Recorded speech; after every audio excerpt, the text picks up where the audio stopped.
అన్న ఏంటి మీ ఆరోపణలకు సంబంధించి చాలా స్ట్రాంగ్ కౌంటర్ ఇచ్చారు. ఒక్కొక్కటి తోలు తీస్తా కాళ్ళు ఇరగొడతా అని చెప్పేసి చెప్తుంది. మీకు లీగల్ నోటీస్ కూడా పంపుతుంది. ఏం చెప్తారు మరి?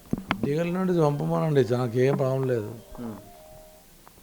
చెప్పే వరకు వదిలిపెట్టారు. ఆ రోజు అన్నమాట కట్టుబడి ఉన్నా నేను 100%. నీ మగోడు ఐడిపిఎల్ సంబంధించిన సర్వే చేయమనండి, నీ మగోడు పెట్టింది కబ్జా అనేది తేలుతుంది 100%. నేను సెంట్రల్ గవర్నమెంట్ లెటర్ రాసినది నిన్న ఏదైతే ఆంధ్రజ్యోతిలో వచ్చిందో దాని మీద కూడా చూసి అన్నీ మీకు పేపర్ పంపించిన అది 100% ఓవర్లాప్ ల్యాండ్. నీ మోహన్ ఫోటో ఉంది, నేను చూపెట్టాను, దానికి కట్టుబడి ఉన్నాను. 2 సీఎంకి ఇచ్చాను, సీఎం కూడా ఇప్పుడే పంపిస్తున్నాను.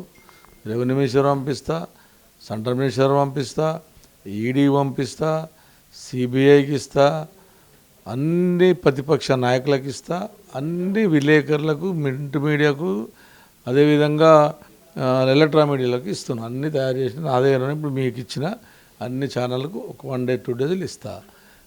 నేను 100% ఆమె దుర్మార్గంగా మాట్లాడిన మాటలు ఏవైతున్నాయో ఆమె విఘ్నతకి వదిలిపెడతాను. కానీ నేను ఇంకా సత్యాది చంద్రులను మాత్రం అనకమని చెప్పుకోను. కేటీఆర్ని తిడతా, నేను కేసీఆర్ని తిడతా, పార్టీని నాశనం చేస్తా. ఆమె టీఆర్ఎస్ పార్టీని సర్వనాశనం చేయాలని కంకణం కట్టుకుంది తప్ప ప్రజలకు సేవ చేయడానికి రాలేదు. ఆమె ఆరోపించింది, ఆమె ఏం ఆరోపించింది అన్నీ ఆమెకే వదిలిపెడుతున్నా, తీమానండి. మీలాగా విఘ్నతకు వదిలిపెడతా అంటే ఆమె అయితే వదిలిపెట్టేటట్లేదట, చాలా మొత్తం తేల్చుకుంటా అని చెప్తుంది. మీరు అంటున్నారు ఇప్పుడు. నేను ఆమె విఘ్నత అంటే ఆమెనే వదిలిపెట్టమంటున్నా. ఆమెనే ఏదేదైతే తీస్తానో తీయమంటున్నా. నేను ఆమె అన్న మాట ఏదైతే మాట్లాడుతుందో మాధవరావు కృష్ణారావు పేరు మీద పత్తి తీయమని నేను ఆమెను వదిలిపెట్టా. నన్ను వదిలిపెట్టేది ఆమె దొరసాని. నేను కదా ఫస్ట్ తీసుకొచ్చింది. నేను నిన్ను వదిలిపెట్టా. ఫస్ట్ గుర్తుంచుకో, నిన్ను అర్కప్పుడు గాంధీ శ్రీలింగంపల్లి గాంధీ 307 సంబంధించిన ల్యాండ్ ఏదైతే ఐడిపిఎల్ సంబంధించిన సంస్థలను నిన్న నువ్వు రాపిచ్చారు, ఇద్దరు కలిసి రాపిచ్చారో మీ ఇద్దరి బండారం బయట పెడతా. నా బండారం ఏదైనా ఉంటే బయట పెట్టండి, నేను రెడీ. నిన్న కాదు మొన్న మాట్లాడింది, నిన్న మాట్లాడింది, ఇయ్యాల మాట్లాడింది, రేపు చచ్చేటప్పుడు 2 నిమిషాల ముందు చచ్చిపోయేటప్పుడు కూడా ఇదే మాట్లాడతా. చెప్తుంది కదా, గాజుల రామారంలో ఎమ్మెల్యే కేపీ వివేక్తో కలిసి మొత్తం 70 గజాలు కూడా ల్యాండ్ వదిలిపెట్టలేదు, ఎక్కడికక్కడ అమ్ముకున్నారు అని చెప్పేసి కూడా మీ మీద ఆరోపణ చేస్తుంది. ఇప్పుడు గాజుల రామారావు మీద పోరాడింది నేను, కోర్టులో కేసు చేసింది నేను, గాంధీ మీద పోరాడుతుంది నేను, ఎమ్మెల్యేలను తీసుకుపోయి 307లో పోయి మీ ఛానల్ తీసుకుపోయి 10 మంది ఎమ్మెల్యేలను తీసుకుపోయి పోరాడింది నేను. ఈ దొరసాని వచ్చిందా? పోయింది.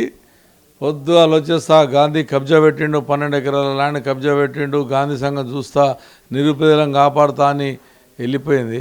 ఎందుకు తెల్లారి మాట్లాడలేదు? మళ్ళా తెల్లారి ఎందుకు దాని గురించి మాట్లాడతలేదు? షెల్లింగపల్లి కాన్స్టిట్యూన్సీకి పోయింది, ఆడ నువ్వు గాంధీని తిట్టినావు. తెల్లారి మా షెల్లింగపల్లి పక్కన పోయినావు, మరి కబ్జా పెట్టినా ఎందుకు చెప్పలేవు? అంటే ఇద్దరికి ఏం ఒప్పందమైంది? మీ ఇద్దరి మధ్యలో ఏం జరిగింది? మీరు ఆంధ్రజ్యోతి దగ్గరికి పోయి మీ ఇద్దరు కలిసి పోయింది నిజం కాదంటారా? మీ ఇద్దరు కలిసి మనం నిన్న కుట్ర పడింది కాదంటారా?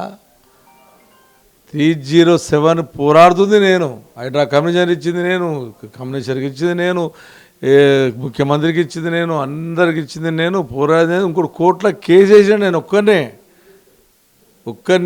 307 మీద కేసు వేసింది నేను ఒక్కరినే. ఎమ్మెల్యే ఓదలేసిన, అది కూడా ఉత్త ఏలే, అది కూడా 3 అయినాయి ఇప్పటికీ, ఏవి కోట్ల 5. కాబట్టి ఆమె కబ్జా పెట్టి నోటి మాటతో కాదు, ఉత్తగేదో నేను మీ ఛానళ్ళకు చూడాలి, వచ్చి ఏదో మాట్లాడాలి, పోవాలి, పబ్లిసిటీ చేసుకోవాలనే తపన ఆ పిల్లకు ఉంది తప్ప ఆమె 10 ఏళ్ళలో చేసినటువంటి దుర్మార్గం అంతా ఇంత దుర్మార్గం కాదు తల్లి. ఇప్పటికైనా ప్రజాసేవ చేసి నేర్చుకో. నువ్వు ముఖ్యమంత్రి అయితే ప్రధానమంత్రి 10 ఏళ్ళు అడ్డగోలు దోచుకో తిన్నాయని మీరు అంటున్నారు. కనీసం 10 ఏళ్ళలో అటు ముఖ్యమంత్రి దగ్గర కేసీఆర్ దగ్గర కానీ, కేటీఆర్ దగ్గర కానీ, హరీష్ రావు దగ్గర ఒక చిన్న పని కూడా చేసుకోలేదు. నన్ను నిజామాబాద్ వరకే పరిమితం చేశారు. నేను చాలా స్వచ్ఛంగా ఉన్నాను, నేను చాలా ధైర్యంగా ఉన్నాను, అందుకే ఇంత నిజాయితీగా ఉన్నాను కాబట్టి పోరాడుతున్నా మీ అందరి మీద అని చెప్తుంది. నుంచి కేసీఆర్ ఇల్లు లేక ఎడమన్నాడు, ఫామ్ హౌస్లో ఉన్నాడు పాపం. కేటీఆర్ కిరాయి ఇంట్లో ఉంటున్నాడు, హరీష్ రావుకి అంటున్నాడు. మరి నువ్వు ఏడు ఉంటున్నావు? బ్రహ్మాండమైన బిల్డింగ్లు ఉంటున్నావు.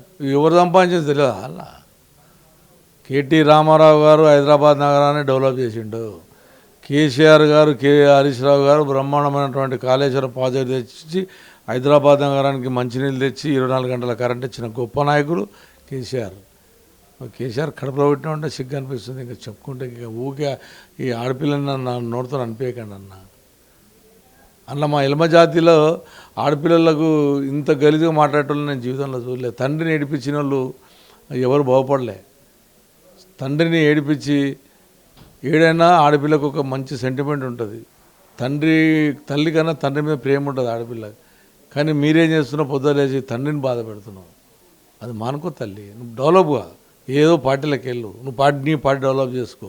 లేకపోతే నువ్వు రోజు పార్టీని బాగు చేయాలని కోరుకుంటున్నావు చూడు, అందులోకి వెళ్ళు. డైరెక్ట్ కండు వేసుకో రాదు. ఎందుకు ఏ పార్టీలో?